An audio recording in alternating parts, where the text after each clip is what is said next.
Being our 25th anniversary, I think it's important if I thank all of you who have made Goshen possible. Christ led us all to Goshen, and we met there, we worked there, we baptized there, we got married there. It's been an important part of your lives, and I want to take this opportunity to thank each and every one of you in the Blend family and in the greater Goshen family for the contribution that you've made, for the belief you've had in us, for the lives that you've changed, for the improvements that you've brought both your own families and to all of the families that make the Goshen community what it is.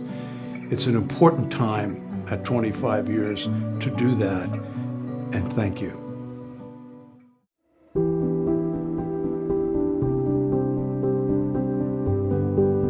All kids on probation in Cherokee County had to go through a program that I facilitated. I had quite a bit of experience with older youth, and it was just my passion. And just through conversation, they had mentioned Goshen Valley, and I'm like, you know, what is that? And I don't know anything about Goshen. And they're like, well, it's up in Waleska at a boys' ranch. One of my first memories at Goshen was the day I interviewed at Goshen. I was pretty nervous. I walked in, it was 15 people in a small office at the boys' ranch. I just drove up there one day. I didn't make it. I lost GPS like, I don't know, 30 minutes into it. A couple weeks later, I like printed out the maps. And so then I had to like paper map it up there, and I found it. During my interview, I had to share that I was from New York and I spoke Spanish. So at the end of the interview, John came up to me and spoke to me in Spanish. I don't know if it was to confirm or to make me feel at home, and then gave me a big kiss on my forehead. And at that moment, I was like, wow, I've never had that kind of interaction with anyone, and it just felt like family. Right then and there, I was like, okay, this is where I'm supposed to be. I just walked into a really old house that was just fascinating and said, hey, I'm Wesley, can you tell me a little about Goshen? Zach Blend and John Blend were there, and Zach said, hi, I'm Zach Blend, let's go for a walk. And the next thing you know, I'm walking through a pasture with Zach Blend and learning about Goshen and the history and the passion and the love they have, and the family model and foster care and trauma and so much. And it just took me off my feet.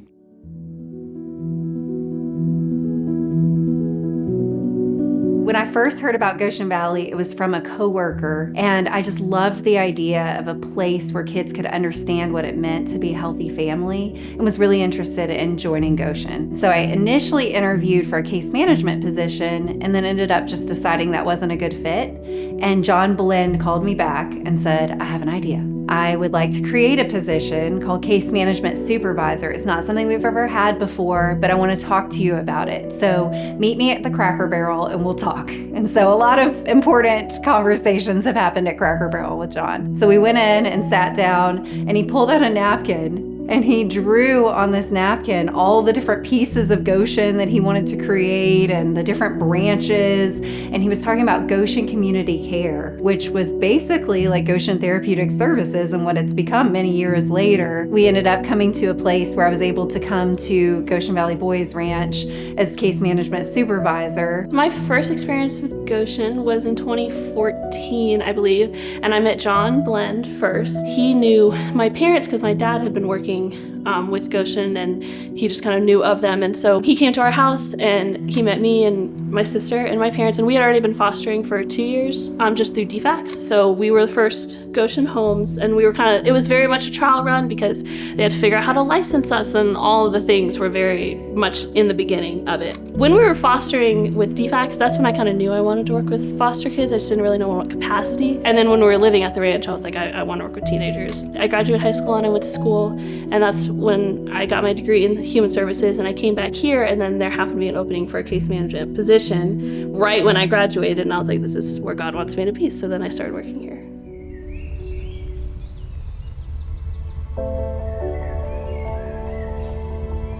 The name of the James House came about when the missionaries would come up. We had an old barn that actually was used for our horses, and we needed a place to house them every time they came up, so we thought we would convert it into a sleeping area. When you come into the James House, you see a cross. The first night when everyone got together, we would worship.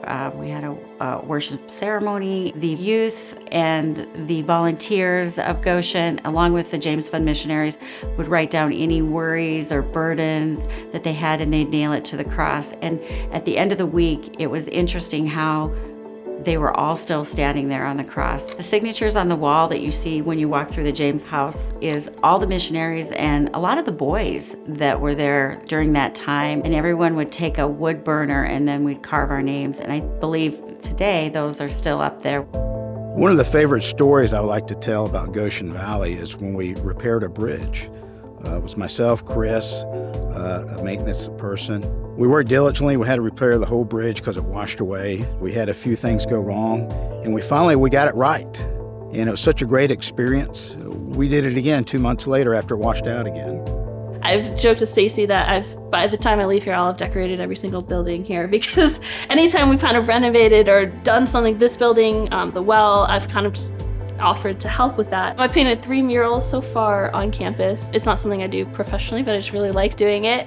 The boys ride public transportation, the school bus, and every day they would come by a home and they saw Theo, which is one of our doggies, in a small contained pen, and they would drive by and drive by and drive by. One day, John was there to meet them at the bus, and one of the boys says, "Have you ever seen the donkey in the small pen out there?"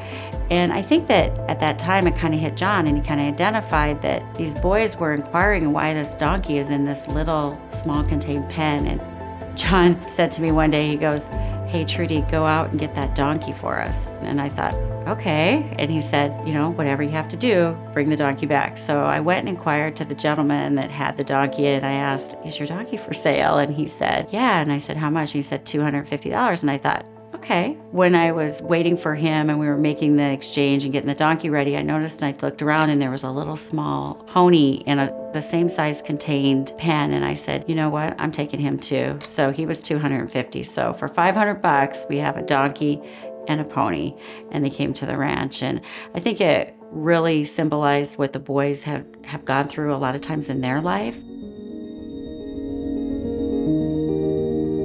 Here at Goshen, we just become family. And we've done it over the years. I have so many memories of Stacy Cooper and even Wesley, Paul, Trudy, Giselle, Mella, Bianca, and the list goes on. And working with people like that who really enjoy what they do, it makes you wake up in the morning. I don't have to come and do this job. I get to do this job. There was one kid, Pablo, who said, "Miss G, I've never went to a agency and seen someone look like me in a position that had so much impact in my life." After 12 years, Goshen has made me a better mom, a better sister, a better friend, a better wife, a better person. One of my favorite memories, an ongoing memory really, is that Goshen Valley, I have a sense of purpose. I'm able to see my work, our work together, make a positive impact on families every day. Goshen truly is very special. It's unprecedented. It has a unique model. It's very challenging because it takes such sincerity and genuineness. It's the family model. It's simple in concept. You have to find individuals that truly have a calling, that truly have a passion, and this is why God put me on earth, to do this. And you can tell the best humans I've ever met in my life are foster parents, are house parents. In about 2014, I came to Georgia, bounced between agencies and adoptive homes, and eventually my last adoptive home, I ended up at Goshen. My experience at Goshen is a lot different than a lot of other foster organizations that I've been at. One, it's faith-based, and so that's first very important, and honestly, it's been huge in my faith and instrumental in how I've grown up. But two, what makes Goshen so different is the aspect of they provide a real environment of Christians loving others and providing a safe home. Goshen doesn't give up on kids. I think that's the biggest thing, is Goshen transforms kids' lives, one through faith, but two by love. And that love you see there isn't found in very many, if not any places. Working at Goshen is a ministry. It is a ministry. It may have a professional piece to it.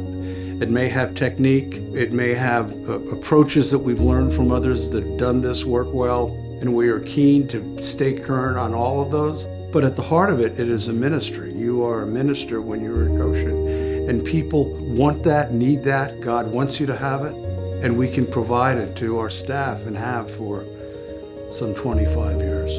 People often ask me, Zach, what does the future look like for Goshen?